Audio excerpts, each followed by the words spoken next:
안녕하세요. 성공을 듣다입니다. 이번 영상은 김진아 저자의 명상과 함께하는 삶의 내용 중 일부분을 소개하겠습니다. 본론에 앞서 책에서 소개된 재미있는 한 우화를 들려드리겠습니다. 아마 여러분도 한 번쯤은 들어본 우화일 겁니다. 체로키 인디언 할아버지가 어린 손자에게 질문을 합니다. 얘야, 다툼은 우리 모두의 내면에 있는 두 마리 늑대 사이에서 벌어진단다. 한 마리는 악한 늑대지. 악한 늑대는 분노, 시기, 질투, 슬픔, 그릇된 자존심이란다. 그리고 다른 한 마리는 착한 늑대란다.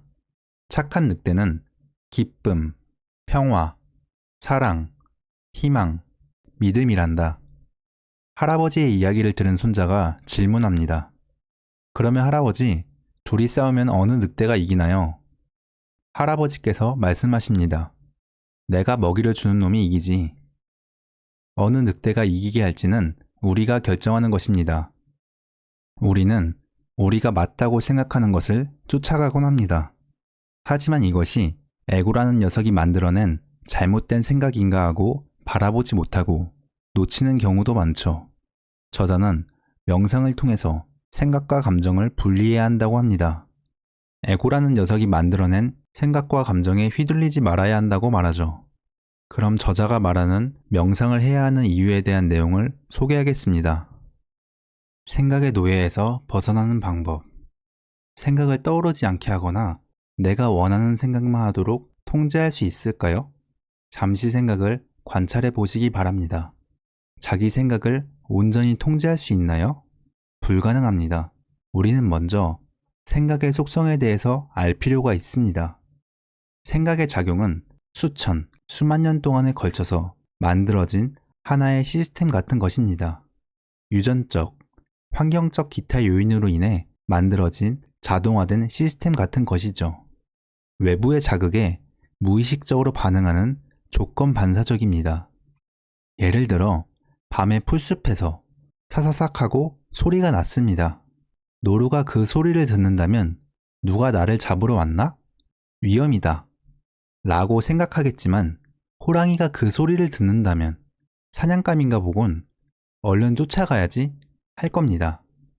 노루나 호랑이에게 조건 반사적인 시스템이 있듯이 인간에게도 수천만 년 동안 축적되어 온 시스템이 있다는 겁니다. 한국 사람이기 때문에 그것의 조건화된 모양은 다르다는 것입니다. 같은 상황이라도 유럽 사람들이 받아들이는 것과 한국 사람들이 받아들이고 반응하는 것은 다릅니다. 한국 사람의 DNA에는 그들만의 고유한 기억과 정보가 축적되어 있습니다.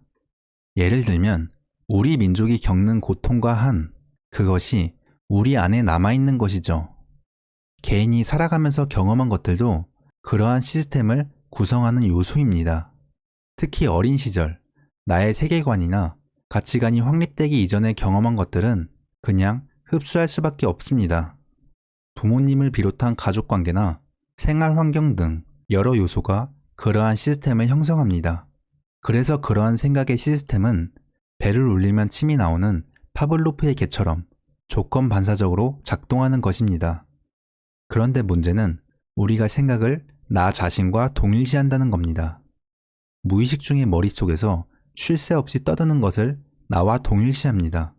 그러므로 무조건 받아들이고 믿는 것이죠. 우리 부모와 조상도 그렇게 살아왔습니다. 그것이 당연시되고 삶의 패턴으로 굳혀버린 겁니다. 하지만 그 머릿속에서 떠도는 이야기는 내가 하는 것이 아니라 조건화된 시스템에서 나오는 겁니다. 따라서 그것을 그대로 믿을 필요도 없고 죄책감을 느낄 필요도 없는 겁니다. 또한 그것을 두려워할 필요도 없지요. 그 생각이 떠오르는 것 자체는 어쩔 수 없는 겁니다. 하지만 그 생각을 믿고 안 믿고는 나의 선택이고 책임은 나에게 있습니다. 머릿속에 거짓 생각의 노예가 된 상태에서 자유로워질 방법은 무엇일까요? 바로 지켜보는 것입니다. 머릿속의 제잘거림과 그것이 만들어내는 감정을 지켜봄으로써 나와 분리하는 겁니다. 가만히 있으면 나의 의식은 생각에 달라붙어 있습니다. 계속 그러한 상태로 살아왔기 때문에 무의식적으로 껌처럼 딱 붙어서 하나가 되는 겁니다. 그렇게 하나가 되어 있는 한 생각과의 동일시로 인해 계속 고통받을 수밖에 없습니다. 나와 생각 사이에 틈을 만들어 이 둘을 분리해야 합니다. 이 틈을 만드는 과정이 명상이고 수행입니다. 틈을 만드는 수행에서 내가 할 일은 그것들을 지켜보는 것입니다. 생각과 감정을 지켜보는 겁니다. 이 단순한 행위가 바로 우리를 고통에서 벗어나서 깨어남으로 들어가게 하는 연금술입니다. 지켜보는 것이 어떻게 고통에서 벗어나게 해준다는 걸까요? 괴롭다는 것은 지금 삶이 만족스럽지 못하다는 겁니다. 지금 내가 겪고 있는 이 상황이 싫고 그것들을 거부하는 마음이 고통을 만들어냅니다. 더 부자가 되고 더 건강하고 더 존경받기를 원하지만 현실은 그렇지 않습니다. 그래서 불만족하게 되고 두렵고 우울한 겁니다. 왜 이런 문제가 생길까요? 내가 싫어하고 거부하고 있는 어떤 외부적인 요인에 있습니다. 나를 괴롭게 하는 그것으로 인해 부정적인 생각들과 감정이 일어납니다. 과거에 대한 후회나 미래에 대한 걱정으로 제잘거리는 생각이 있습니다. 그리고 그 생각들로 인해 감정이 일어납니다.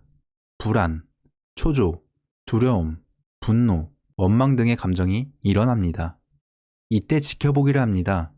생각이 떠오르는 그것이 일어남을 알아차리고 그 생각을 지켜봅니다. 본다는 말은 주의를 집중한다는 겁니다. 생각이 일어난 것을 알아차리고 그것이 하는 말을 지켜보고 그것이 사라지는 것도 관찰합니다. 감정이 일어나면 감정을 지켜봅니다. 감정을 지켜볼 때는 두려움, 분노 등이 일어날 때 나의 몸 안의 느낌을 예리하게 관찰합니다. 근육의 수축, 손의 떨림, 심장의 두근거림을 관찰합니다. 그리고 몸 안의 에너지를 느껴봅니다. 몸 전체에 흐르고 있는 에너지를 느껴보는 겁니다. 이때는 생각과 감정을 사냥감을 쫓는 맹수처럼 놓치지 말고 지켜보아야 합니다. 그리고 예리하게 지켜보기만 할 뿐, 그에 대해 아무런 판단을 하지 말아야 합니다. 머릿속으로 판단하다 보면 문제와 갈등이 증폭됩니다. 고통 속으로 더 말려 들어가게 됩니다. 어떤 생각이나 감정이 일어나면 바로 알아차리고 지켜보아야 합니다. 놓치지 말고 그 생각과 감정을 지켜보세요. 나의 주의력을 집중하고 그 상태에 머무세요. 지켜보는 힘이 점점 강해짐을 느낄 수 있습니다. 생각이나 감정을 빛으로 비추는 것처럼 느껴질 겁니다. 빛을 더 강하게 밝게 만들어 보세요. 지켜보는 힘이 강해질 때 내가 지금을 있는 그대로 받아들이지 못하고 거부하고 있다는 것을 알게 될 겁니다. 내가 겪는 분노, 슬픔, 두려움 등의 민낯이 드러나게 될 것입니다. 내가 지금 이 순간의 현실에 저항하고 있다는 것을 알게 될 겁니다. 이러한 불편한 생각, 감정, 그리고 그 뒤에 있는 무의식적인 저항을 피하지 말고 마주해야 합니다. 마주보고 더 예리하게 지켜보아야 합니다. 내가 마주하게 될 그것이 무엇이든 그것을 받아들이겠다는 마음으로 지켜보는 겁니다. 당신은 사람이 아닙니다. 마음을 집중해서 지켜볼 때 재미있는 현상이 일어납니다. 점점 사람의 형상이 사라지기 시작합니다. 형상이 사라진다는 말은 내가 지켜보는 자로서의 의식이 강렬해지면서 내가 순수 의식으로 존재하게 된다는 뜻입니다. 생각이나 감정을 주의 깊게 지켜볼 때 자연스럽게 지켜보는 자신도 의식하게 됩니다. 내가 지켜보는 의식으로 강하게 존재하고 있으면 내가 사람이 아니라, 즉, 생각, 감정, 오감이 아니라 그것을 지켜보는 의식이라고 느끼게 됩니다. 나의 정체성이 사람에서 지켜보는 의식으로 옮겨가게 되는 겁니다. 생각과 감정을 지켜봄으로써 나와 그들 사이에 틈이 생기고 그것들과의 동일시에서 벗어납니다. 생각이나 감정에 물들지 않은 순수한 의식으로 존재하게 됩니다. 생각이나 감정, 그 어떤 것과도 동일시되지 않은 그 순수 의식은 얼굴도 없고 몸도 없고 성별도 없고 나이도 없습니다. 그것은 사람이 아닙니다. 이때 나는 고통에서 해방될 수 있습니다. 왜냐하면 나는 더 이상 사람이 아니기 때문에, 더 인정받기를, 더 많이 소유하기를 원하지 않기 때문입니다. 내가 사람으로 살면 부족하고 불완전하고 두렵지만 내가 순수 의식으로 지켜보는 자가 될 때 나는 완전하고 온전합니다. 안전하고 고요한 내면의 깊은 곳에서 평온하게 됩니다. 드디어 고통에서 벗어나는 것이죠. 그리고 이때 내 안의 깨어남이 시작되는 겁니다. 그리고 일단 그 문을 찾고 나면 나는 언제든 다시 그곳으로 찾아 들어갈 수 있습니다. 나는 거짓 자아인 에고에 한정되지 않고 자유로울 수 있게 됩니다. 순수한 의식, 깨어있음으로 존재할 수 있기 때문이죠. 잘 모르겠다고 생각되면 이것만 기억하세요. 내가 괴로울 때 떠오르는 생각과 감정을 알아차리고 지켜보세요. 주의력과 집중력을 높여서 놓치지 말고 지켜보아야 합니다. 빛이 밝기를 점점 높여서 비추듯이 크고 강렬한 주의력으로 지켜보세요. 그러면 저절로 나는 에고에서 벗어나 순수 의식이 되고 깨어남의 의식 차원으로 들어가게 됩니다. 평소에도 이것을 꾸준히 연습하시기 바랍니다. 이것은 깨어남으로 들어가는 강력한 수행법입니다. 가벼운 짜증이 날 때도 놓치지 말고 지켜보세요. 그것이 더 큰 분노나 원망들로 발전하기 전에 어떻게 바뀌는지 살펴보세요. 마음이 우리에게 하는 거짓말인 내가 사람이라는 착각에서 벗어나게 될 겁니다. 마음은 끊임없이 생존을 위해 무언가를 열망하지만 진정한 힘은 아무것도 필요로 하지 않는다. 그 힘은 본질이 가진 덕성을 뿜는다. 신은 그래서 심오한 차원에서 평화를 가져온다. 모든 고통과 아픔은 신에서 오는 것이 아니라 에고와 업으로부터 온다. 데이비드 호킨스. 이 책을 읽으면서 마이클 싱어의 상처받지 않은 영혼의 내용과 비슷하다는 생각을 했습니다. 책의 내용 중 가장 공감되고 좋았던 부분을 간략하게 정리하여 말씀드리겠습니다. 깨달음이란 모든 것을 내려놓았을 때에 진정으로 얻어질 수 있다. 에고도 나 자신이다.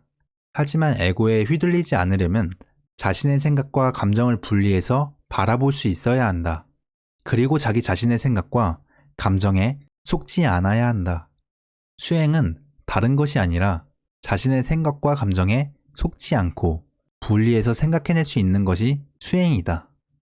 마음이 힘들고 마음 공부를 하고 싶은 분들은 이 책, 명상과 함께하는 삶을 추천합니다.